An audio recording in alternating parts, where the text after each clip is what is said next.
This lecture is about vector space.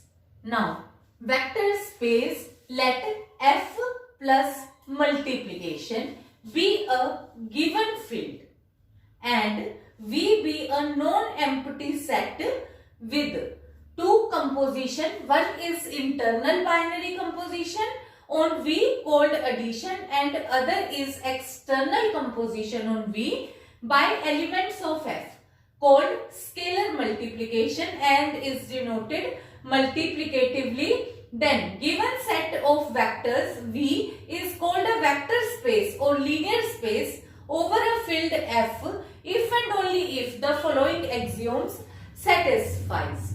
देखो पहले तो ऊपर वाली ही लैंग्वेज का मतलब हम समझते हैं कि एक तो हमारे पास वेक्टर स्पेस होगा, एक फील्ड होगा. वेक्टर स्पेस में से हमारे पास वेक्टर क्वांटिटीज आएंगी और फील्ड में से कांस्टेंट क्वांटिटीज आएंगी. फील्ड कौन कौन बनाता है? फील्ड बनाते हैं ये अपने पास रियल नंबर, रैशनल नंबर और कॉम्प्लेक्स. ये केवल 3 नंबर सिस्टम है जो कि फील्ड बनाते हैं. फील्ड कौन से होते हैं? जो कि 11 प्रॉपर्टीज को सेटिस्फाई करते हैं. 5 अंडर एडिशन, 5 अंडर मल्टीप्लिकेशन और 11वीं होती है डिस्ट्रीब्यूटिव प्रॉपर्टी. ये हम अपने लास्ट लेक्चर्स में डिफरेंट टाइम्स पे डिस्कस कर चुके हैं. तो जो फील्ड है वो कौन कौन सा नंबर सिस्टम है? केवल और केवल rational, real and complex number system. Rational, real and complex ये जो नंबर है ये ही केवल फील्ड बनाते हैं. ठीक है. और इनमें से स्केलर नंबर आते हैं यानी कि कांस्टेंट्स आते हैं. और ये कौन सी प्रॉपर्टीज को सेटिस्फाई करते हैं? यानी कि ये जो है क्लोजर प्रॉपर्टी को सेटिस्फाई करते हैं अंडर एडिशन, एसोसिएटिव को under addition, existence of identity, existence of inverse and commutative property under addition. बिल्कुल यही 5 प्रॉपर्टी अंडर मल्टीप्लिकेशन और 11वीं प्रॉपर्टी डिस्ट्रीब्यूटिव. फिर एक अपने पास अब यहाँ पे वर्ड आ गया इंटरनल कंपोजिशन, एक आ गया एक्सटर्नल कंपोजिशन. इंटरनल कंपोजिशन में जैसे हमने ग्रुप थ्योरी में डिस्कस किया तो ग्रुप में हमने क्या चीज डिस्कस करी कि एक नंबर है वो भी हमारे पास ग्रुप में से आता है, दूसरा नंबर भी ग्रुप में से आता है और जब हम उन दोनों की कंपोजिशन लेते हैं तो वो भी रिजल्ट सेम ग्रुप में से आता है. यानी कि ग्रुप का मतलब कुछ भी नहीं, एक सेट है, सेट ऑफ नंबर्स. वो किस तरीके से बिहेव करता है कि उसको कुछ प्रॉपर्टीज सेटिस्फाई करते हुए होना चाहिए. कौन सी प्रॉपर्टी? ऑब्वियसली 4 प्रॉपर्टी है ग्रुप की. ये वाली 4, closure, associative, existence of identity and existence of inverse. तो कोई भी अगर सिस्टम ये 4 प्रॉपर्टी सेटिस्फाई करता है तो वो हमारे पास ग्रुप बन जाता है. तो यहाँ पे अपने पास ग्रुप में एलिमेंट्स कहां से आते हैं? दोनों ही एलिमेंट सेम सेट में से आते हैं. यानी कि अब हमने देखो यहाँ क्या कहा, इंटरनल कंपोजिशन में पहली प्रॉपर्टी मैंने, क्योंकि अंडर इंटरनल कंपोजिशन मैंने अंडर एडिशन ली है इसलिए मैंने नाम क्या दे दिया? A1, A2, A3, A4, A5. 5 properties हैं अंडर एडिशन और ये पांचों प्रॉपर्टीज इंटरनल कंपोजिशन की हैं. और यहाँ पे मैंने नाम दे दिए A1 to A5. पहली प्रॉपर्टी है क्लोजर प्रॉपर्टी. क्लोजर प्रॉपर्टी में हम क्या करते हैं कि 2 एलिमेंट्स हम लेते हैं जो कि किसी भी एक सेट के हैं. वेक्टर है यहाँ तो वेक्टर स्पेस डिस्कस कर रहे हैं तो हमने यहाँ नाम दे दिया x and y belongs to vector. Group होता तो हम यही कह देते x y belongs to G. Ring होता तो हम यहाँ कह देते x y belongs to R. और कोई फर्क नहीं. तो मैंने यहाँ पे कहा कि x और y 2 एलिमेंट्स हैं जो कि वेक्टर स्पेस के हैं. तो इनका जो सम है, क्योंकि प्रॉपर्टी किसके अंडर कर रही हूं मैं? एडिशन. और यहाँ पे क्या हो गया कि उनका सम भी वेक्टर स्पेस यानी कि सेम सेट के अंदर बिलोंग करता होना चाहिए. तो जब हम सेम एलिमेंट्स को सेम एलिमेंट्स के ही अंदर आंसर, तो ये रिजल्ट हमारे पास क्या होता है? Internal composition. तो यहाँ पे रिजल्ट फिर एसोसिएटिव प्रॉपर्टी क्या होती है कि एक्स वाई जेड 3 एलिमेंट्स हैं जो कि किसी एक वेक्टर स्पेस के अंदर के एलिमेंट है. तो x plus y plus z is equal to x plus y plus z. यहाँ पे हमने बस जस्ट एक ब्रैकेट चेंज कर दी. तो ये हमारे पास है एसोसिएटिव अंडर एडिशन. फिर इसके बाद हमारे पास आ जाती है existence of identity. Additive identity, क्योंकि हम अंडर एडिशन कर रहे हैं, तो ऐसा कौन सा नंबर मैं लूं जो कि मैं एक एलिमेंट में ऐड करूं तो रिजल्ट एज इट इज रहे। तो ऐसा नंबर केवल और केवल 0 ही नंबर होता है, जो कि मैं किसी भी नंबर में ऐड करूंगी तो वो रिजल्ट को इफेक्ट नहीं करता। तो 0 शुड बिलोंग्स टू, और वो भी उसी सेट में से बिलोंग करता होना चाहिए। तो यहाँ पे क्योंकि वेक्टर स्पेस की वजह से मैंने नाम V दिया है, तो 0 belongs to V such that x plus 0 is equal to 0 plus x is equal to x होना चाहिए, where x also belongs to vector space। मतलब x भी वेक्टर के अंदर है और 0 भी वेक्टर के अंदर है, और इस तरीके से कि मैं अगर x और 0 को ऐड करूं तो रिजल्ट पे कोई इफेक्ट नहीं पड़ता, x x ही रहता है। इसके बाद अपने पास आ जाता है existence of inverse. Existence of inverse में हमारे पास है क्या कि कोई भी एलिमेंट जो एक वेक्टर स्पेस के अंदर बिलोंग करता है, कोई भी that x belongs to vector space, उसके करस्पॉन्ड, क्योंकि एडिशन है तो एडिशन का इनवर्स क्या हुआ, माइनस हुआ। तो एक ऐसा माइनस एक्स, एक्स के करस्पॉन्ड माइनस एक्स भी वेक्टर स्पेस के अंदर ऐसा जरूर बिलोंग करेगा सच दैट कि जब मैं x के अंदर इसका एडिटिव इनवर्स माइनस एक्स है जो, ये x का एडिटिव इनवर्स बन जाएगा, और जब मैं इनको ऐड करूंगी तो result is equal to additive identity हो जाएगा। और सिमिलरली चाहे मैं लेफ्ट आइडेंटिटी लूं चाहे लेफ्ट इनवर्स लूं, दोनों सेम। मतलब यहाँ पे ये मैंने लेफ्ट इनवर्स, ये राइट इनवर्स लिया, ये लेफ्ट इनवर्स, तो दोनों ही इनवर्स सेम होंगे, चाहे मैं x प्लस माइनस एक्स करूं चाहे मैं माइनस एक्स प्लस एक्स करूं, वो सेम होंगे। ऐसे ही लेफ्ट आइडेंटिटी और राइट आइडेंटिटी भी सेम होते हैं, जैसे हमने यहाँ पे किया, ये राइट आइडेंटिटी ये लेफ्ट आइडेंटिटी, ठीक है, ये अलग से सेम होंगे। ऐसे ही इनवर्स में भी हमने राइट इनवर्स लेफ्ट इनवर्स ये भी सेम होंगे। कैसे भी करें result equal to additive identity element आएगा। एडिटिव आइडेंटिटी ऊपर से हम निकाल चुके हैं कि 0 है, तो ये हमारे पास यहाँ पे है।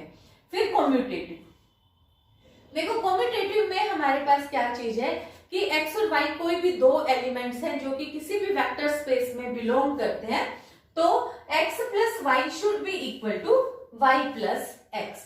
ये जो हमने प्रॉपर्टीज करी हैं 5, ये अंडर एडिशन है। तो जैसे कोई भी नंबर सिस्टम है, कोई भी तुम कह लो natural number, rational number, real number, integer number कह लो, या मैट्रिसेस है, मैट्रिसेस भी किसी भी टाइप की m/n टाइप की ही ले लो, तो वो भी ये सारी की सारी प्रॉपर्टीज सेटिस्फाई करेंगी, ठीक है। इसी तरीके से कॉम्प्लेक्स नंबर ले लो, a प्लस ओल्टा b c प्लस ओल्टा d, ऐड करोगे तो वो सारे ही कॉम्प्लेक्स नंबर्स को ऐड करोगे तो रिजल्ट कहाँ पे आएगा, ऑब्वियसली ऐड करने के बाद भी कॉम्प्लेक्स में आएगा। कॉम्प्लेक्स नंबर एसोसिएटिव भी होते हैं, एग्जिस्टेंस ऑफ आइडेंटिटी भी 0 ही होती है। तो a प्लस ओल्टा b है तो उसका नेगेटिव क्या हो जाएगा, माइनस a माइनस ओल्टा b, तो इनवर्स भी एग्जिस्ट करेगा। और कॉम्यूटेटिव भी होते हैं कॉम्प्लेक्स नंबर, बिल्कुल सेम। मैट्रिसेस के लिए भी हम ये सारी की सारी 5 प्रॉपर्टीज प्रूव कर सकते हैं, कॉम्प्लेक्स नंबर के लिए भी कर सकते हैं, और प्लेन के अंदर कोई भी 2 नंबर दे रखे हो उनके लिए भी हम यही सेम प्रॉपर्टीज बड़ी इजीली प्रूव कर सकते हैं। ये तो हो गई हमारे पास इंटरनल बाइनरी कंपोजिशन से रिलेटेड प्रॉपर्टीज। अब इसके बाद है एक्सटर्नल कंपोजिशन। एक्सटर्नल कंपोजिशन में क्या होता है कि एक एलिमेंट तो हमारे पास किसी और सेट में से आता है, दूसरा एलिमेंट किसी और सेट में से। अब वो सेट कौन कौन से है, ऑब्वियसली हमने कहा है vector space over a field F, ठीक है। तो यानी कि एक एलिमेंट वेक्टर स्पेस में से आएगा, दूसरा एलिमेंट फील्ड में से आएगा, तो यहां पे हमारे को उनकी मल्टीप्लिकेशन लेनी है। हम ये भी डिस्कस कर चुके कि वेक्टर स्पेस में से वेरिएबल क्वांटिटीज आएंगी और फील्ड में से कांस्टेंट क्वांटिटीज आएंगी। फिर अब ये भी ध्यान रखना कि वेक्टर्स के जो एलिमेंट हैं वो केवल और केवल ऐड हो सकते हैं। कोई भी 2 वेक्टर मल्टीप्लाई गलती से भी हमने नहीं करने हैं। स्केलर को हम ऐड भी कर सकते हैं, मल्टीप्लाई भी कर सकते हैं, उनके ऊपर कोई भी रिजल्ट एप्लीकेबल हो सकता है। तो अब देखो सबसे पहली प्रॉपर्टी क्या है कि मैंने एक एलिमेंट लिया अल्फा, क्योंकि स्केलर है, स्केलर को मैंने अल्फा बीटा से रिप्रेजेंट कर दिया। तो ये अल्फा है कोई भी एक स्केलर कांस्टेंट जो कि फील्ड में से बिलोंग करता है, और एक्स है एक वेक्टर जो कि वेक्टर स्पेस में से बिलोंग करता है। तो इनकी जो मल्टीप्लीकेशन है वो वेक्टर स्पेस के अंदर बिलोंग करती हुई होनी चाहिए। सेकंड प्रॉपर्टी, अल्फा और बीटा दो वैल्यूज हैं फील्ड की, और वेक्टर है हमारे पास एक्स बिलोंग करता है वेक्टर में से। तो हमने देखो अल्फा प्लस बीटा दोनों स्केलर्स को ऐड किया और वेक्टर से मल्टीप्लाई किया, तो ये result alpha x plus beta x आएगा। इसी तरीके से फिर अब अपने पास है कि अल्फा बिलोंग कर एक्स में और एक्स वाई बिलोंग करते हैं फील्ड में से। तो यहाँ पे अपने पास फिर क्या हो गया, देखो alpha into x plus y is equal to alpha x plus alpha y. ये तो रिजल्ट देखो तुमने यहाँ पे इसी तरीके से सिंपल सोल्व कर दिया। फिर ये फोर्थ प्रॉपर्टी क्या है, अल्फा बीटा बिलोंग कर रहे हैं फील्ड में से, एक्स बिलोंग कर रहा है वेक्टर में से, तो alpha into beta x will be equal to alpha beta x. इसके बाद अपने पास लास्ट प्रॉपर्टी है कि एक एक्स एलिमेंट है जो कि वेक्टर स्पेस में बिलोंग करता है, तो एक आइडेंटिटी वन यूनिट एलिमेंट जरूर फील्ड के अंदर बिलोंग करेगा such that one x will be equal to x. तो यहाँ पे हमने शॉर्ट में क्या चीज कही है कि देखो ऊपर जब तुमने वेक्टर्स पे प्रॉपर्टी ली है तो तुमने सिर्फ दो वेक्टर्स को ऐड किया है, पर जब स्केलर के साथ लिया तो तुमने मल्टीप्लाई तो किया है। मल्टीप्लाई किया तो देखो वेक्टर्स को तुम दो स्केलर्स को तुमने ऐड भी किया है, दो स्केलर्स को मल्टीप्लाई भी किया है, और पर यहाँ पे जब वेक्टर की बात आई तो वेक्टर को दो वेक्टर्स को केवल और केवल यहाँ पे भी ऐड किया है, और यहाँ पे भी दो स्केलर्स तो मल्टीप्लाई हो गए पर वेक्टर केवल एक ही मल्टीप्लाई हुआ है। यानी कि स्केलर तो हम एक्स के साथ मतलब वेक्टर के साथ 8, 10 कितने भी स्केलर्स मल्टीप्लाई कर सकते हैं, पर वेक्टर की मल्टीप्लिकेशन नहीं हो सकती। तो यहाँ पे फिर इसी करके हमने, क्योंकि वेक्टर की डिग्री कितनी हुई यानी 1, और इसीलिए हमने इसे लीनियर स्पेस बोला है, वेक्टर स्पेस और linear space over a field. In this question, if Px is set of all polynomials in one indeterminate x over a field f, then we have to show that Px is a vector over a field f. बाकी compositions वही under addition and multiplication. तो अब हमारे को यहाँ पे ये दिया हुआ है कि Px एक सेट ऑफ पोलिनोमियल्स है। पोलिनोमियल इक्वेशन हमें पता है कि हम किस तरीके से लिखते हैं, Px is equal to polynomial होती है fx टाइप की, जो कि हम कोफिशिएंट्स लिखते हैं a नोट प्लस a1x। तो यहाँ मैंने लिख ली अल्फा नोट प्लस अल्फा 1, तो ये पोलिनोमियल को मैंने लिख लिया alpha note plus alpha n plus alpha 2x square. Set of all का है इसलिए मैंने पहले यहाँ पे n डिग्री तक प्लस सो ऑन, मतलब क्या है कि मैंने इनफाइनाइट ऑर्डर तक, क्योंकि मुझे पता ही नहीं है कि कौन सा ऑर्डर है, क्योंकि इन्होंने ऑल कहा है तो मैंने भी ऑल ले लिया। ठीक है, तो फिर इसको मैंने रिप्रेजेंट कैसे कर दिया शॉर्ट में कि fx है पोलिनोमियल, पोलिनोमियल को रिप्रेजेंट कैसे करा, summation where k running from 0 to infinity x alpha k x k where for all x k belongs to field. Field कौन सा है मुझे नहीं पता, फील्ड तीन ही होते हैं, या तो होता है रैशनल, रियल या कॉम्प्लेक्स, जो भी है तो उसी के अकॉर्डिंग हमारे स्केलर्स बिहेव करेंगे। फिर अब देखो, क्योंकि मुझे पता है कि वेक्टर्स में मैं दो कंपोजिशन डिफाइन करती हूँ, एक इंटरनल एक एक्सटर्नल। इंटरनल कंपोजिशन होती है एडिशन की, जो कि वेक्टर से वेक्टर के बीच में ही होती है। तो मैंने यहाँ पे ले लिया कि एक वेक्टर मैंने fx डिफाइन किया, एक वेक्टर gx। ये अब देखो मैं बार बार summation k running from 0 to infinity नहीं भी लिखूंगी तो तुम्हें ये अंडरस्टूड है कि वेरिएशन कहां से कहां तक है, k running from 0 to infinity. तो जो ये वैल्यू है, फिर मैंने इसको एक को अल्फा के x के लिख लिया fx को, और gx को मैंने क्योंकि यहाँ पे स्केलर का नाम चेंज कर दिया तो बीटा के x के हो गया, और ये दोनों ही कहाँ पे बिलोंग करते हैं, ऑब्वियसली सेट ऑफ पॉलिनोमियल्स में से बिलोंग करते हैं। तो फिर जब मैंने इंटरनल कंपोजिशन डिफाइन करी तो fx प्लस gx, देखो अगर मैंने कभी ब्रैकेट में, क्योंकि पॉलिनोमियल है तो हम f ऑफ x से ही रिप्रेजेंट करते हैं ना, तो कहीं पे अगर अकेला f है तो ये समझ लो कि ये f ऑफ x ही है। ठीक है, तो f of x plus gx ये मैंने रिप्रेजेंट किया, तो ये मैंने किस तरीके से कर दिया, इज इक्वल टू समेशन। तो ये जो, क्योंकि सेम डिग्री तो बाहर कॉमन आती जाएगी और यहाँ पे जो वेरिएबल्स हैं वो ऐड हो जाएंगे। तो अल्फा के प्लस बीटा के जो ये इसके अंदर के जो स्केलर्स थे वो मेरे पास ऐड हो गए और x1 x मतलब जो रेज टू पावर है x के ऊपर जो भी पावर है वो बाहर कॉमन आती जाएगी, सेम पावर कॉमन लेते गए, उसके साथ के जो स्केलर्स हैं वो हमने ऐड कर दिए। तो और दूसरा क्या है, एक्सटर्नल कंपोजिशन।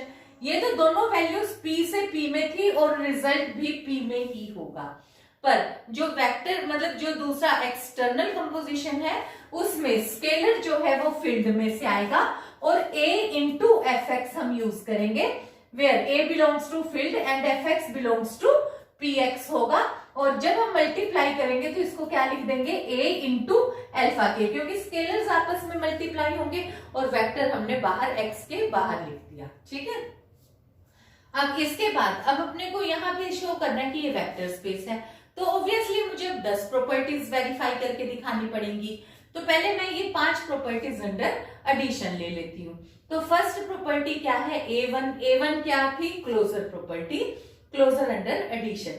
तो मैंने यहाँ क्या लिया कि हर एक fx एंड gx जो कि पोलिनोमियल के अंदर बिलोंग करता है सेट ऑफ पोलिनोमियल में, तो fx प्लस gx भी पोलिनोमियल के अंदर बिलोंग करेगा। क्यों, क्योंकि fx प्लस gx को मैंने इस तरीके से लिखा और यहां से ये रिजल्ट हो गया अल्फा के प्लस बीटा के, और मुझे पता है कि अल्फा के और बीटा के किसके अंदर के एलिमेंट है, फील्ड के अंदर के एलिमेंट है, और फील्ड के अंदर क्लोजर अंडर एडिशन एग्जिस्ट करता है। तो यानी कि अल्फा के प्लस बीटा के भी फील्ड के अंदर बिलोंग करेगा।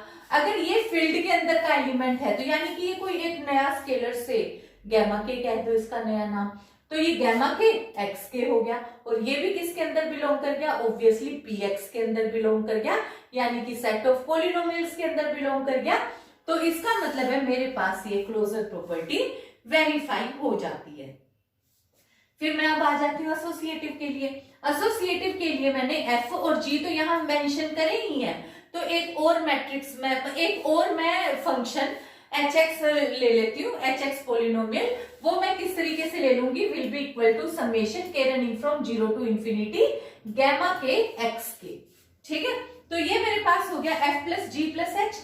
ये किसके इक्वल होगा, देखो क्योंकि मैंने पहले ब्रैकेट यहाँ यूज करी है तो ऑब्वियसली मैं पहले इन दोनों को ऐड करूंगी। मैंने पहले एफ की वैल्यू लिखी फिर जी की लिखी, समेशन कॉमन अल्फा के बीटा के और एक्स के कॉमन हो गया, तो ये वाली वैल्यू प्लस और बाहर है गैमा के एक्स के। तो देखो ये मैंने ऐड करके इस तरीके से समेशन तुम हर बार लिखते जाना के रनिंग फ्रॉम 0 टू इंफिनिटी। तो अब ये रिजल्ट हो गया। अब देखो ये तो एक नया स्केलर हो गया। अब जब मैं इन दोनों को ऐड करूंगी तो यहां से मेरे पास अब रिजल्ट कितना आ जाएगा, यहां से फिर से ये समेशन कॉमन आ जाएगा, एक्स के कॉमन हो जाएगा, अल्फा के प्लस बीटा के प्लस गैमा के, और वो इसी तरीके से होगा कि इस स्केलर के साथ ये स्केलर ऐड हुआ। तो ये जब स्केलर मेरे पास ऐड हुआ तो मुझे पता है कि अल्फा के बीटा के गैमा के किसके एलिमेंट है, फील्ड के, और फील्ड के अंदर एसोसिएटिव लॉ होल्ड करता है, यानी कि फील्ड के एलिमेंट्स को जो ये ब्रैकेट मेरी इस साइड थी उसको मैंने इस तरफ चेंज मैं बड़े आराम से कर सकती हूँ। तो मैंने यहाँ पे ये ब्रैकेट इंटरचेंज कर दी। अब इस वाले सेट को मैंने फिर से समेशन के साथ इसको अलग कर दिया और इन दोनों को अलग कर दिया। फिर अगले स्टेप में यहाँ पे ब्रैकेट के साथ इन दोनों को अलग कर दिया। तो ये मेरे पास क्या हो गया, ये एफ हो गया, ये जी और एच। तो यहाँ पे देखो ये अपने पास ये था F plus G plus H, यहाँ एक ब्रैकेट इधर थी और अब इधर ब्रैकेट इधर शिफ्ट हो गई। तो ये मेरे पास है कि जो सेट ऑफ पॉलिनोमियल्स है ये एसोसिएटिव लॉ को भी होल्ड करता है। अब इसके बाद मेरे पास नेक्स्ट प्रॉपर्टी आ जाती है existence of identity. Existence of identity में मेरे पास है क्या कि आइडेंटिटी हमें पता है कि जब हम ऐड करते हैं तो जीरो एडिटिव आइडेंटिटी होती है।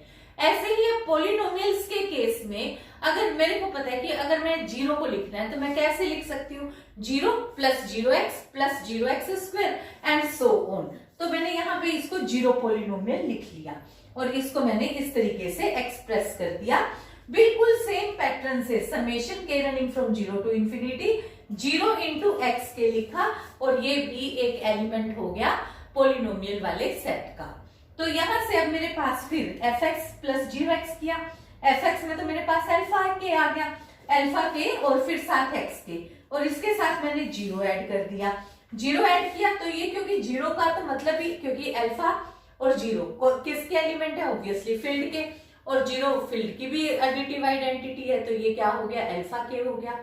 फिर अब यहाँ पे अल्फा के को मैं 0 प्लस अल्फा के भी लिख सकती हूँ, और फिर इनको फिर से मैं ब्रेक करके 0 plus 0 into x k plus alpha के इंटू एक्स के भी लिख सकती हूँ, और वहां से मेरे पास क्या हो गया, is equal to 0x plus f x. ठीक है, तो ये रिजल्ट क्या हो गया, f plus 0 is equal to 0 plus f is equal to f x. ठीक है, तो ये हमारे पास हो गया एग्जिस्टेंस ऑफ आइडेंटिटी। अब है हमारे पास एग्जिस्टेंस ऑफ इनवर्स। अब देखो एग्जिस्टेंस ऑफ इनवर्स में मेरे पास क्या है कि अगर मेरे पास कोई भी पॉलिनोमियल है एफ एक्स, तो उसका इनवर्स क्या हुआ, minus f x. Minus f x है तो यानी कि जो स्केलर था अल्फा वो किस में कन्वर्ट हो गया, माइनस अल्फा में। तो यानी मैंने लिख लिया समेशन के running from 0 to infinity minus alpha k x k belongs to set of polynomials. तो यहाँ पे मेरे पास हुआ f x plus minus f x, तो यहाँ क्या है एक्स के अल्फा के, और यहाँ पे क्या हो गया माइनस अल्फा के एक्स के।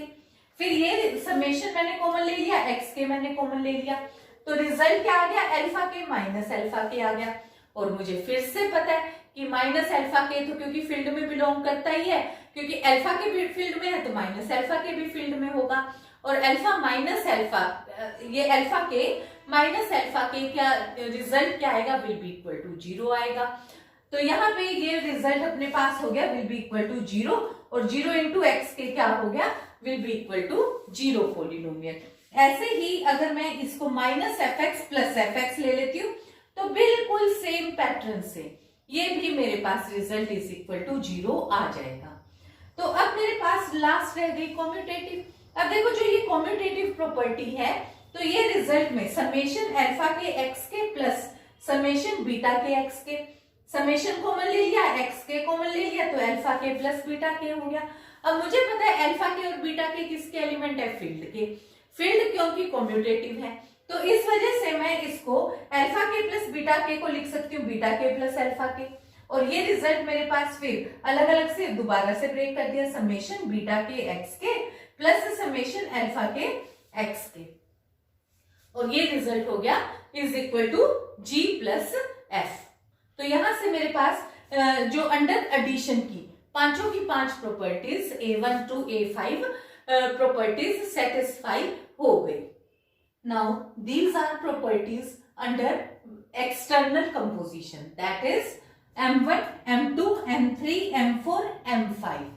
तो यहाँ पे अब हमारे पास क्या है कि एक स्केलर हमने लिया A जो कि फील्ड में से बिलोंग करता है, और fx क्या है, ऑब्वियसली सेट ऑफ पॉलिनोमियल्स में से बिलोंग करता है और इसी पैटर्न का एलिमेंट है। तो सबसे पहले हमारे को a fx शो करना है कि ये भी px के अंदर बिलोंग करता है। तो मैंने जब a के साथ इसकी मल्टीप्लिकेशन ली तो मैंने fx को इस तरीके से लिखा, a मेरे को पता है कांस्टेंट है, कांस्टेंट अंदर मैट्रिक जो भी अपनी पॉलिनोमियल है उसकी हर एक टर्म के साथ मल्टीप्लाई होता चला जाएगा। तो ये क्या बन जाएगा, a इंटू अल्फा के इंटू एक्स के बन जाएगा। और मुझे पता है कि a भी फील्ड में बिलोंग करता है, अल्फा के भी बिलोंग फील्ड में करता है, और फील्ड जो है वो क्लोज अंडर मल्टीप्लिकेशन होता है, इसलिए ये एलिमेंट भी मेरे पास क्योंकि फील्ड का एलिमेंट है, और ये रिजल्ट मेरे पास एग्जिस्ट करेगा क्योंकि जो कोफिशिएंट है वो मेरा किसका एलिमेंट होना चाहिए, शुड बी ऑफ फील्ड का एलिमेंट। तो ये भी एक पॉलिनोमियल मेरे पास इसमें डिफाइन हो रही है। तो ये सेट ऑफ पॉलिनोमियल्स में एग्जिस्ट करती है ये वाली पॉलिनोमियल भी। तो ये मेरी first property under external composition that is M1 satisfy हो जाती है। तो अब जो एक्सटर्नल कंपोजिशन में ही मेरे पास जो सेकंड प्रॉपर्टी है वो मुझे क्या शो करनी है, a into f plus g is equal to a into f plus a into g. Obviously f x plus g x है, तो ये अपने पास a, मैंने यहाँ f की वैल्यू सब्सटीट्यूट कर दी, g की वैल्यू सब्सटीट्यूट कर दी। फिर हमें पता है कि जब हम ऐड करते हैं तो समेशन बाहर कॉमन, x के कॉमन, अल्फा के प्लस बीटा के आ जाता है। फिर मुझे पता है कि ए यहाँ अभी मैं करके चुकी हूँ, तो स्केलर है, ये यहाँ मल्टीप्लाई हो जाएगा, ये स्केलर यहाँ मल्टीप्लाई हुआ तो ये ए इसके साथ अलग से मल्टीप्लाई हो जाएगा, इसके साथ अलग, क्योंकि जो ए बी और अल्फा के बीटा के किसके एलिमेंट है, फील्ड के, और फील्ड की 11वीं प्रॉपर्टी क्या है, डिस्ट्रीब्यूटिव प्रॉपर्टी, और डिस्ट्रीब्यूटिव प्रॉपर्टी के अकॉर्डिंग ए इंटू बी प्लस सी क्या होता है, ए इंटू बी प्लस ए इंटू सी। तो उसके अकॉर्डिंग मैंने यहाँ पे लिख दिया ए इंटू अल्फा के प्लस ए इंटू बीटा के इंटू एफ एक्स। फिर मैंने इसको अलग और इसको अलग कर दिया एक्स के साथ। फिर अगले स्टेप में ए को मैंने आउटसाइड लगा दिया, बाहर कर दिया शिफ्ट, तो ये मेरे पास क्या हो गया ए एफ, और ये मेरे पास क्या हो गया ए जी, और यही मुझे यहाँ पे M2 में प्रूव करना था। फिर अब मेरे पास आ जाती है M3 प्रॉपर्टी। M3 प्रॉपर्टी में जैसे अब यहाँ पे मैंने दो वेक्टर्स ऐड किए थे, यहाँ दो स्केलर्स ऐड किए और एक वेक्टर से फिर अगेन मल्टीप्लीकेशन। तो अब मैंने ले लिया यहाँ पे a plus b summation alpha k, तो ऑब्वियसली a प्लस बी क्या है, ये भी तो कांस्टेंट है, a हुआ या a प्लस बी हुआ, one and the same thing. तो बिल्कुल उसी तरीके से मैं a प्लस बी को ले गई अंदर। फिर यहाँ पे मेरे को पता है कि डिस्ट्रीब्यूटिव प्रॉपर्टी लेफ्ट भी होती है राइट भी होती है, तो ये मेरे पास राइट डिस्ट्रीब्यूटिव है, ये मेरे पास लेफ्ट डिस्ट्रीब्यूटिव है, तो ये उसी के अकॉर्डिंग मैंने फिर से सॉल्व कर दिया, a इंटू अल्फा के plus b into alpha k. तो ये रिजल्ट मेरे पास फिर से, अब फिर से मैंने समेशन अलग इसके साथ x के इसके साथ, फिर यहाँ पे फिर अगले स्टेप में a आउटसाइड b आउटसाइड, तो ये a summation alpha k x के आ गया, बिल्कुल उसी तरीके से b समेशन बीटा के x के आ गया, और ये वाला रिजल्ट मेरे पास fx है और दूसरा रिजल्ट मेरे पास ये gx है। ठीक है, तो ये मेरे पास क्या हो गया af प्लस bg। तो bf, तो यहाँ पे मैंने कहाँ पे ये गलती कर दी अल्फा की, तो यहाँ पे मेरे पास अल्फा के ही आएगा, यहाँ पे रिजल्ट अल्फा के आएगा और यहाँ पे भी रिजल्ट bf आएगा। ठीक है, तो ये अपने पास इसका रिजल्ट है bf। तो यहाँ पे क्योंकि दोनों ही रिजल्ट अल्फा के में है, तो ये अपने पास इस तरीके का रिजल्ट होल्ड करेगा। अब इसके बाद नेक्स्ट प्रॉपर्टी पे आ जाओ। अब मेरे पास क्या है कि a और b दो एलिमेंट हैं फील्ड के और fx बिलोंग करता है पॉलिनोमियल में। तो अब यहाँ पे दो को स्केलर्स को मैंने मल्टीप्लाई किया इनटू f, तो a b summation alpha k x के, तो ये जो a b इसके साथ मल्टीप्लाई हो गया। अब देखो ये मैं ब्रैकेट अगर, क्योंकि multiplicative is multiplication of field is associative, क्योंकि जो फील्ड है फील्ड में हमारे पास मल्टीप्लिकेशन एसोसिएटिव होता है। तो यहाँ पे a b c, तो यहाँ पे मैं इसको ऐसे ब्रैकेट चेंज कर सकती हूँ ना, तो ये क्या चीज हो गई a b अल्फा के, तो ये वाली ब्रैकेट b अल्फा के मैंने इस तरफ शिफ्ट कर दिया, तो ये हो गया a b अल्फा के। फिर अगले स्टेप में a बाहर ले लिया, फिर अगले स्टेप में फिर b बाहर ले लिया, और यहाँ पे क्या रह गया अल्फा के x के, और ये रिजल्ट क्या हो गया a into b into f x, और ये मेरे पास यहाँ से m की फोर्थ प्रॉपर्टी यानी कि एक्सटर्नल कंपोजिशन के अंडर फोर्थ प्रॉपर्टी थी। फिर अब एक्सटर्नल कंपोजिशन के अंडर ही मेरे पास अब लास्ट रह जाती है प्रॉपर्टी जिसमें मेरे को यूनिट एलिमेंट बताना है, यानी कि आइडेंटिटी एलिमेंट भी फील्ड के अंदर जो बिलोंग करता है, और उसके साथ जब हम मल्टीप्लाई करेंगे वेक्टर के एलिमेंट को तो एज इट इज रहे। तो इसके अकॉर्डिंग मैंने यहाँ पे क्या लिया कि एफ एक्स मैंने एक पॉलिनोमियल की वैल्यू कंसीडर करी, one obviously unit element of field consider किया, तो वन इंटू एफ एक्स करा, तो ये वन अल्फा के साथ मल्टीप्लाई होके क्या रहेगा, ऑब्वियसली वन ही रहेगा, और ये मेरे पास यहाँ से रिजल्ट बिल्कुल साफ है कि वन इंटू एफ एक्स किसके इक्वल आ गया, is equal to f x. तो मैंने अब यहाँ पे पॉलिनोमियल के लिए कितनी प्रॉपर्टीज सेटिस्फाई कर दी, टोटल 10 प्रॉपर्टी, 5 अंडर एडिशन और 5 अंडर मल्टीप्लिकेशन। जब 5 अंडर एडिशन करी है तो वो हमने इंटरनल कंपोजिशन ली है, और जो 5 अंडर मल्टीप्लिकेशन ली है ये 5 की 5 एक्सटर्नल कंपोजिशन में ली है।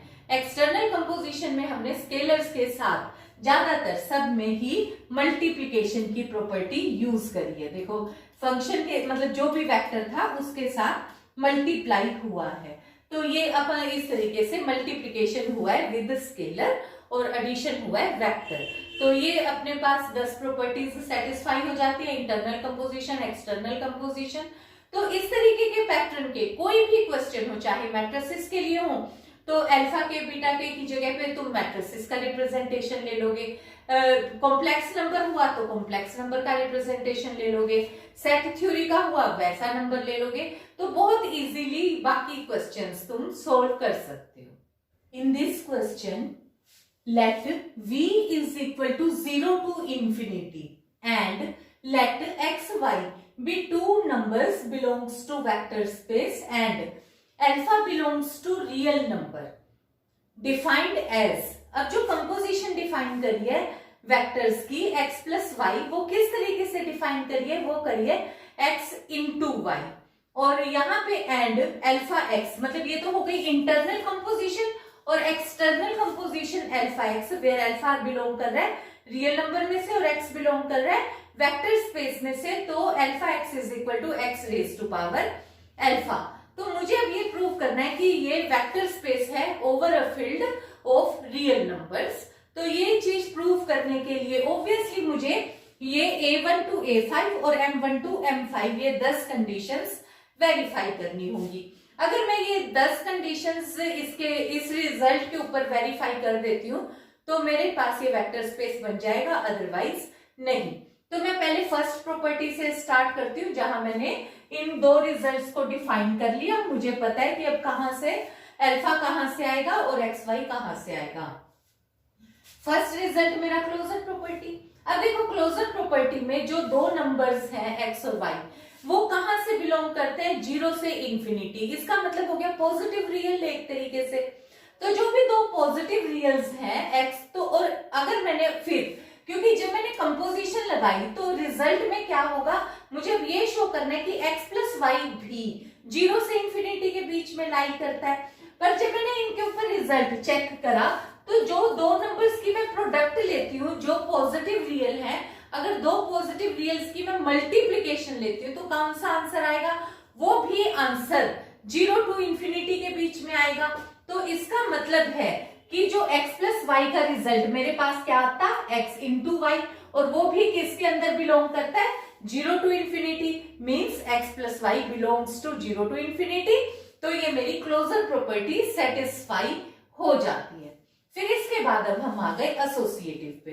एसोसिएटिव प्रॉपर्टी में x, y, z तीन नंबर्स हैं जो कि मेरे 0 से इंफिनिटी के बीच में लाई करते हैं। तो मैंने यहाँ पे लिखा x plus y plus z, bracket मैंने इस साइड ली है, तो ये ब्रैकेट, तो x प्लस वाई मेरा किसके बराबर हो गया, x इंटू वाई के, और ये वाला मेरे पास प्लस जेड। अब ये मेरा x हो गया, ये y, तो अब क्या हो गया, x इंटू वाई, यानी कि ये रिजल्ट इस तरीके से हो गया। अब जो x, y, z है ये कौन से नंबर है, ये मेरे हैं रियल पॉजिटिव, यानी कि एक तरीके से हमारे पास कोई भी नंबर कह लो, रियल नंबर में, पॉजिटिव रियल नंबर्स में कोई भी जो नंबर है उनके ऊपर एसोसिएटिव लॉ होल्ड करता ही करता है। तो इसमें मैं ब्रैकेट अब यहाँ पे चेंज बड़े कंफर्टेबल कर सकती हूँ। तो मैंने यहाँ की bracket x into y plus z कर दी। अब ये जब मैं बैक से चली तो ये रिजल्ट क्या हो गया, x plus y into z, तो ये वाला रिजल्ट हो गया x into y plus z. अब y इंटू जेड के ऊपर फिर से मैंने रिजल्ट अप्लाई कर दिया, तो वो रिजल्ट मेरे पास क्या हो गया, x plus y plus z. तो यहां से ये रिजल्ट मैंने x plus y plus z लेकर चली और वो रिजल्ट क्या हो गया, x plus y plus z, bracket का फर्क है सिर्फ। तो ये हमारे पास एसोसिएटिव अंडर एडिशन वेरीफाई हो जाता है। फिर इसके बाद मेरे पास नेक्स्ट है third property, existence of identity. Existence of identity में हम क्या लेकर चलते हैं, देखो जो आइडेंटिटी एलिमेंट है, ज्यादातर हमने कहा कि अंडर एडिशन 0 आइडेंटिटी एलिमेंट होता है, पर अब क्योंकि यहाँ पे जब मुझे मल्टीप्लाई करना है तो रिजल्ट में मल्टीप्लाई, क्योंकि जब मैंने ऐड किया तो देखो मैंने क्या कहा, 1 बिलोंग्स टू वेक्टर स्पेस, क्योंकि 1 कहां से, 0 से इंफिनिटी के बीच में 1 भी आएगा ही आएगा, और 0 तो इस बार है ही नहीं क्योंकि ओपन ब्रैकेट है, ना तो 0 इंक्लूड करी है हमने, ना इंफिनिटी इंक्लूड करी है। फिर मैंने रिजल्ट की तरफ ध्यान दिया तो यहाँ पे x इंटू वाई है। जब मैं इसको रिजल्ट x प्लस वाई करती हूँ तो कंपोजिशन मुझे यूज करनी है x इंटू वाई।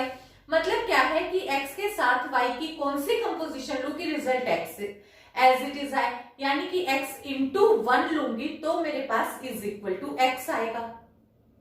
तो मैंने क्या किया, x प्लस 1 किया, तो x प्लस 1 करने से ये मेरे पास हो गया x इंटू 1 और ये हो गया x। सिमिलरली चाहे मैं राइट साइड 1 ऐड करूं या मैं लेफ्ट साइड 1 ऐड करूं, तो ये रिजल्ट मेरे पास x इंटू 1, 1 इंटू x, ये भी x। तो रिजल्ट क्या हो गया, 1 plus x will be equal to x plus 1 is equal to x। तो यहां से मेरे पास इस बार 1 क्या आ गई, 1 इज माई एडिटिव आइडेंटिटी। अब मेरे को चाहिए एडिटिव इनवर्स। एडिटिव इनवर्स में क्या होता है कि x के साथ मैं ऐसी क्या चीज ऐड करूं कि result is equal to additive identity आए, यानी कि मेरे को अब कौन सा नंबर, तो अब मुझे ये ध्यान देना है कि x के साथ मैंने y को मल्टीप्लाई किया हुआ है और रिजल्ट कितना आना चाहिए, इज इक्वल टू 1 आना चाहिए, यानी कि x y is equal to 1, यानी कि y की वैल्यू क्या होनी चाहिए, 1 ओवर x। तो यहाँ इस बार हम माइनस x नहीं लेंगे, इस बार हम लेंगे 1 ओवर x। तो मैंने अब क्या कहा कि क्योंकि x बिलोंग करता है वेक्टर स्पेस में और वेक्टर कौन से, 0 से इंफिनिटी, तो अगर मैं पॉजिटिव नंबर का रेसिप्रोकल कर देती हूँ तो भी मेरे पास क्या आएगा, पॉजिटिव नंबर ही आएगा। सपोज मैंने 7 का रेसिप्रोकल किया तो 1 ओवर 7 आ गया, 1 ओवर 7 का रेसिप्रोकल करूंगी तो 7, मतलब क्या है कि पॉजिटिव ही नंबर रहेगा, नेगेटिव तो होगा नहीं। बड़े से छोटा, छोटे से बड़ा हो सकता है रेसिप्रोकल करने से, पर नंबर अब पॉजिटिव है तो रेसिप्रोकल भी पॉजिटिव ही आएगा, यानी कि वो नंबर रिवर्स करने पे भी 0 से इंफिनिटी के बीच में ही लाई करेगा। तो अब मैंने यहाँ पे कह दिया x और 1 ओवर x दोनों ही वेक्टर स्पेस में बिलोंग करते हैं, तो वेक्टर वाले सेट के अंदर बिलोंग करते हैं, स्पेस तो क्योंकि मुझे अभी प्रूव करना है। तो यहाँ पे x प्लस 1 ओवर x हो गया, तो x प्लस 1 ओवर x हुआ तो दोनों की प्रोडक्ट होगी, ये कट गया और 1 हो गया। Similarly 1 plus x plus x करूंगी, 1 ओवर x प्लस x, तब भी यही रिजल्ट आएगा, 1 over x into x, x cancel is equal to 1। तो यहाँ पे मेरा रिजल्ट इस तरीके से होल्ड कर जाता है कि 1 ओवर x इसका x का हर बार मेरे पास एडिटिव इनवर्स आएगा। फिर इसके बाद मेरे पास है कॉम्यूटेटिव प्रॉपर्टी। कॉम्यूटेटिव प्रॉपर्टी में है कि अगर मेरे पास कोई दो नंबर है x और y जो कि वेक्टर स्पेस में बिलोंग कर रहे हैं, तो x प्लस वाई को मैं क्या लिखूंगी, x इंटू वाई। अब देखो प्रोडक्ट में, क्योंकि प्रोडक्ट किन दो नंबर की है, ऑब्वियसली कोई भी दो रियल पॉजिटिव नंबर्स की है, और दो रियल पॉजिटिव नंबर्स कम्यूटेटिव होते ही होते हैं, तो उनको मैं x इंटू वाई को y इंटू एक्स भी लिख सकती हूँ।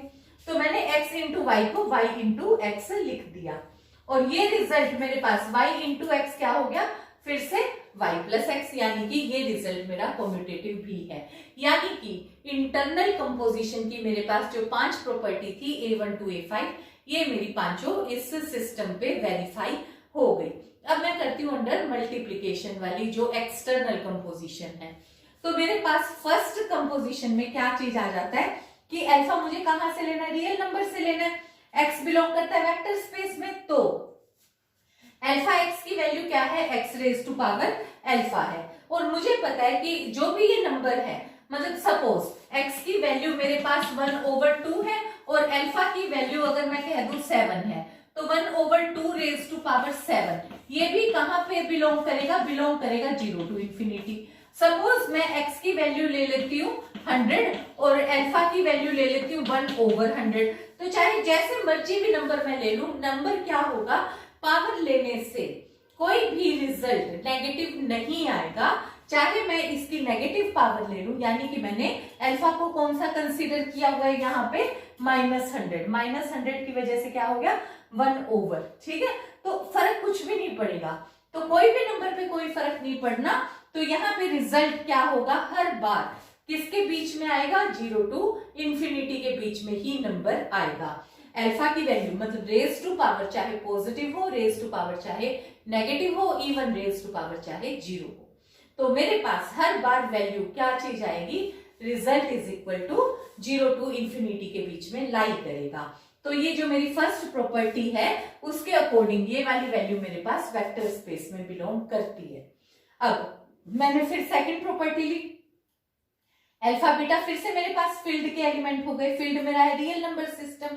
अब यहाँ पे फिर एक्स बिलोंग करता है मेरे पास वेक्टर स्पेस में, तो alpha plus beta into x कितना हो जाएगा, x raise to power alpha plus beta, और इसको मैं लिख सकती हूँ x into alpha, x raise to power alpha into x raise to power beta. अब x इंटू वाई को मैं लिख सकती हूँ x प्लस वाई, तो इस तरीके से मैंने लिख लिया। अब ये वाली वैल्यू मेरे पास किसके इक्वल है, अल्फा एक्स, और ये वाली वैल्यू मेरे पास किसके इक्वल है, बीटा एक्स। तो यहां से मेरे पास अब रिजल्ट क्या हो गया, क्योंकि मेरी ये डेफिनेशन ही इस तरीके की है, तो यहां से ये रिजल्ट मेरे पास हो गया alpha plus beta x is equal to alpha x plus beta x. तो मेरी ये सेकंड प्रॉपर्टी सेटिस्फाई हो जाती है। फिर अब हम आ जाते हैं थर्ड प्रॉपर्टी पे। थर्ड प्रॉपर्टी में मैंने ले लिया कि अल्फा बिलोंग कर रहा है रियल नंबर में और एक्स वाई बिलोंग कर रहे हैं वेक्टर स्पेस में, तो alpha into x plus y किसके इक्वल होगा, x plus y raise to power alpha, और एक्स प्लस वाई कितना हो गया, एक्स इंटू वाई हो गया, ठीक है ना, क्योंकि कंपोजिशन ही ऐसे डिफाइन है। तो यहां से ये x raise to power alpha हो गया, y raise to power alpha हो गया। अब दोबारा से, अब यहां से मेरे पास क्या हुआ, alpha x plus alpha y, इसको मैंने अलग से सॉल्व कर दिया, तो ये रिजल्ट मेरे पास कितना हो गया, यहां से ये रिजल्ट मेरे पास है x raise to power alpha, ये रिजल्ट हो गया y raise to power alpha. फिर क्योंकि एक्स प्लस वाई को मैं लिख सकती हूँ एक्स इंटू वाई, तो अब ये रिजल्ट क्या हो गया, x raise to power alpha y raise to power alpha, ऊपर भी ये रिजल्ट मैंने यहां से यही सॉल्व किया था, यानी कि this result is equal to this result. ये मेरी थर्ड प्रॉपर्टी सेटिस्फाई हो जाती है। अब हम आ जाते हैं अपनी फोर्थ प्रॉपर्टी पे। फोर्थ प्रॉपर्टी में क्या है, अल्फा बीटा बिलोंग कर रहा है रियल नंबर सिस्टम में और एक्स बिलोंग कर रहा है वेक्टर स्पेस में, तो यहां से अल्फा बीटा एक्स की वैल्यू कितनी हो जाती है, is equal to alpha beta x, क्योंकि बीटा एक्स को हमने क्या कर दिया, x raise to power beta. अगले स्टेप में इसको भी raise to power x raise to power beta alpha कर दिया, फिर ये दोनों मल्टीप्लाई हो गए, x raise to power beta alpha. अब अल्फा और बीटा क्या है, रियल नंबर सिस्टम, और रियल नंबर फील्ड में कम्यूटेटिव लॉ होल्ड करता है, अंडर एडिशन भी अंडर मल्टीप्लिकेशन भी, तो अल्फा इंटू बीटा है तो वो बीटा इंटू अल्फा लिख सकते हैं, या ये बीटा इंटू अल्फा है तो उसको अल्फा इंटू बीटा लिख सकते हैं। तो मैंने इसको बीटा अल्फा को अल्फा बीटा लिख लिया। अब फिर से मेरे पास अब यहाँ पे जो ये रिजल्ट है अल्फा बीटा इंटू एक्स को मैं किस तरीके से लिखूंगी, एक्स इंटू अल्फा बीटा, तो ये रिजल्ट मेरे पास कितना आ गया, alpha beta x is equal to alpha beta x के बराबर आ गया, क्योंकि ये रिजल्ट इसके बराबर आ गया। तो ये मेरे पास एक्सटर्नल कंपोजिशन की फोर्थ प्रॉपर्टी भी सेटिस्फाई हो जाती है। तो अब मेरे पास एक्सटर्नल कंपोजिशन की लास्ट प्रॉपर्टी रह गई, जो कि मेरे पास यूनिट एलिमेंट है ऑफ द फील्ड। फील्ड क्या है, रियल नंबर, और उसका यूनिट एलिमेंट कितना है, ऑब्वियसली 1 है। तो यहाँ पे क्या हो गया कि 1 belongs to real number, x belongs to vector, तो 1 इंटू एक्स मेरे पास क्या होगा, x रेज टू पावर 1, क्योंकि 1 into x will be equal to x raise to power 1, और ये क्या होगा, इज इक्वल टू x। तो यहाँ से मेरे पास 10 की 10 प्रॉपर्टी वेक्टर स्पेस की जस्टिफाई हो गई, और इससे जो ये सिस्टम मैंने डिफाइन किया है, ये V वेक्टर स्पेस बन गया ओवरफिल्ड और रियल नंबर। तो that is all for this lecture. Thank you.